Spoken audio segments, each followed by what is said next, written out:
Hello, welcome back. You'll have to excuse my voice, it might be a little rough, um, but let's get right into it. Um, I chose Second Timothy 3:16 and 17 last week as kind of like an introduction, but I figured I'd roll with it, find another verse that maybe relates to what we're talking about. And since we're just started, I went with Isaiah 40, verse 8, and it says, "The grass withers, the flower fades, but the word of our God stands forever." And yeah, I just think this verse here is, my pastor quotes it a lot, but it's pretty good for what we're talking about with Bible reading. The word of the Lord stands forever. It's,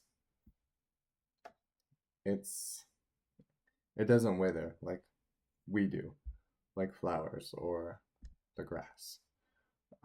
So yeah, um, let's get right into it, and I'm gonna make sure this camera's good. So we are going through Genesis chapter 2 today, and I'm gonna just read it and then talk about it for a little bit, and that'll be that. Alrighty. So it's excuse me. All right. So this is the word of the Lord. Thus the heavens and the earth were completed, and all their hosts. And on the seventh day God completed his work which he had done, and he rested on the seventh day from all his work which he had done. Then God blessed the seventh day and sanctified it, because on it he rested from all his work which God had created in making it. These are the generations of the heavens and the earth when they were created, in the day that Yahweh God made earth and heaven. Now no shrub of the field was yet in the earth, and no plant of the field had yet grown, for Yahweh God had not caused it to rain upon the earth, and there was no man to cultivate the ground. But a stream would rise from the earth and water the whole surface of the ground. Then Yahweh God formed man of the dust from the ground, and breathed into his nostrils the breath of life, and so the man became a living being. And Yahweh God planted a garden in Eden toward the east, and there he placed the man whom he had formed. And out of the ground Yahweh God caused to grow every tree that is desirable in appearance and good for food, the tree of life also in the midst of the garden, and the tree of the knowledge of good and evil. Now a river went out of Eden to water the garden, and from there it divided and became four rivers. The name of the first is Pishon. It is the one that went around the whole land of Havilah, where there is gold. Now the gold of that land is good, and bdellium and the onyx stone are there.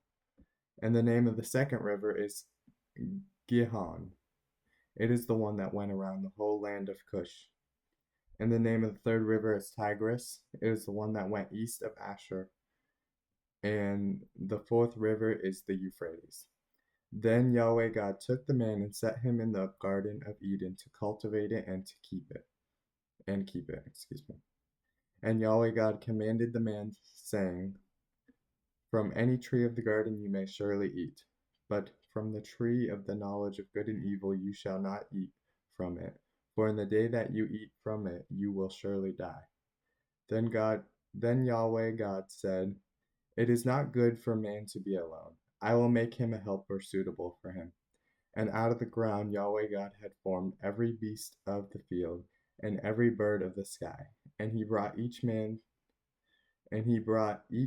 the man to see what he would call it. And whatever the man called a living creature, that was its name. And the man gave names to all the cattle, and to the birds of the sky, and to every beast of the field. But for Adam there was not found a helper suitable for him. So Yahweh God caused a deep sleep to fall upon the man, and he slept, Then he took one of his ribs and closed up the flesh at that place.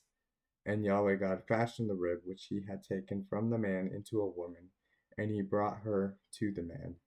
Then the man said, This one is bone of my bones and flesh of my flesh. This one shall be called woman, because this one was taken out of man. Therefore a man shall leave his father and his mother, and cleave to his wife, and they shall become one flesh. And the man and his wife were both naked and were not ashamed. Alrighty, so yes, that is Genesis 2. If you notice here, some things that I noticed was he rested on the seventh day, obviously. But here in verse 4, it starts off, it says, I can't highlight this. Let's just go here.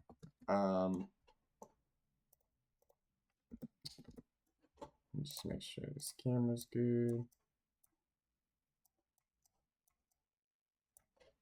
Okay.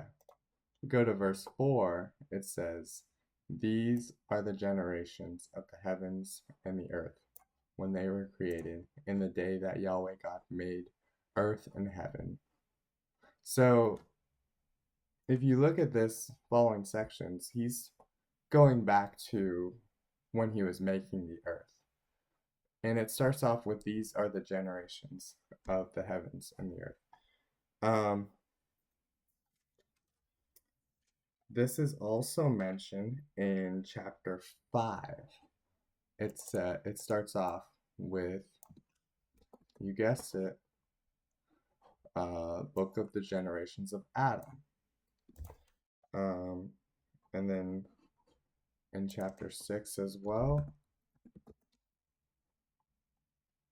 6 verse 9, you see here, these are the generations of Noah. So there's a lot of generations mentioned in Genesis, and not all the time these are in order. Obviously, with chapter 5, this book is the generations of Adam. Well, we already talked about Adam once we get to chapter 5. You see Abel here, his son, and Cain. So it's not written in a linear sense from start to finish. Like, every verse is not. When it talks about the generations, it could be going back. It could be going right where it's at. It's not always concrete. And that's where we're at here in Genesis 1. It's talked about the creation, the first 6 days, and then now it's giving a little bit more detail of everything that happened. So yeah, that's just something I noticed. Another thing I noticed was, let's see. Well, we got the commandments, so let's talk about that. All right. Then Yahweh God took the man and set him in the Garden of Eden to cultivate it and to keep it. And Yahweh God commanded the man, saying, From any tree of the garden you may surely eat, but from the tree of the knowledge of good and evil you shall not eat from it. For in the day that you eat of it, you will surely die. Alright, so yeah, we got that commandment. For the most people watching my channel, I think you know where this is going. I don't think this is new news, but eventually he does eat of the tree. Verse 18. So this is what stuck out to me, and I just recently learned about this a few months ago, probably. But it says, Then Yahweh God said, It is not good for a man to be alone. I will make him a helper suitable for him. So God has already determined that he's going to make a helper suitable for him. But then And out of the ground, Yahweh God had formed every beast of the field and every bird of the sky. So it's reiterating creation.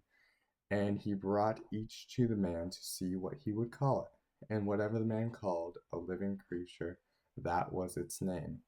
And the man gave names to all the cattle, and to the birds of the sky, and to every beast of the field.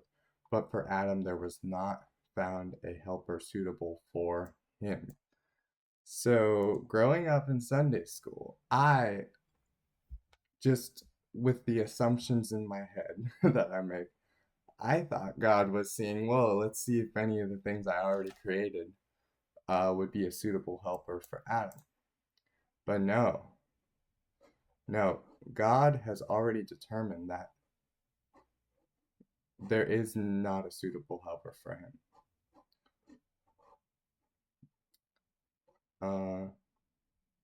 Well, it's not good for man to be alone. All the animals had male and female. They were to multiply. God already gave that command to the animals to be fruitful and multiply, if you remember from yesterday. So yeah, sorry, I say a lot. I need to work on that. I will make him a helper suitable for him. Then he brings all the animals to Adam, and Adam names the animals. But to Adam, there was not found a helper suitable for him. So it wasn't so much that God needed to see all the animals to make sure they weren't suitable for him. No, it was God showing Adam that nothing else was suitable for him. And I think a direct application we can make from this in our personal lives is that God already knows what we need. And in First Peter, it talks about going through trials. God sends trials upon our lives as Christians, and it's just ultimately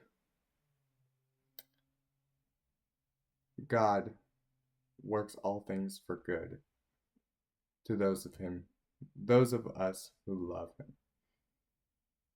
And it also says, I believe in Philippians, every good work. Sorry, I'm losing my train of thought. It's like, actually, let me just look that up real quick.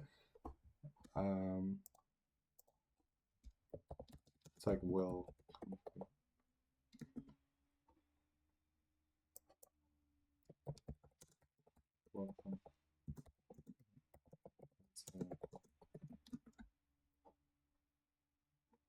Oh yes, here we are. Philippians 1:6.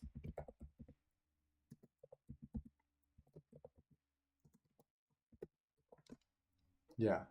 For I am confident in this very thing, that he who began a good work in you will perfect it until the day of Christ Jesus. So God works all things for good in our lives. We don't always see what could possibly be good in this situation. Adam getting all the animals, it was for God to show Adam that there was not a helper suitable for Adam. So God knows what we need, and he's not like wondering. He knows everything. Um, so yeah, that's a direct application that I think is applicable, and I hope that's helpful. So let's see here. Also notice this, and you'll need to remember this as we go into tomorrow. When God made the woman, he said, "This one finally is bone of my bones and flesh of my flesh. This one shall be called woman, because this one was taken out of man." Therefore a man shall leave his father and his mother, and cleave to his wife, and they shall become one flesh. And the man and his wife were both naked and were not ashamed. All right, so that's that. Hope you enjoyed. I look forward to doing this tomorrow, and we'll talk about the fall and Genesis 3. And then on my schedule, it looks like Sunday we're doing two chapters, chapter 4 and chapter 5. So be prepared for that. And thanks for watching. And have a great rest of your day. Have a blessed day. Thank you.